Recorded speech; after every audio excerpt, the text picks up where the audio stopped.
Hello, welcome to Simple Answers. I'm your host Jason. In this video, I'll be showing you how to fix watch video shortcut missing on Facebook. First, let's go into the app.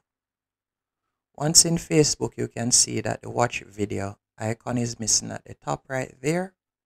Now to get it back is quite simple. All you need to do is press down on one of the icons, for instance, the group icon right here.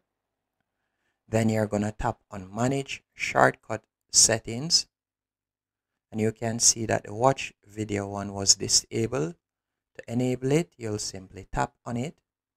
And as you can see here, it may not immediately show up. And you can see that it still hasn't shown up yet. You'll need to close out of the app completely.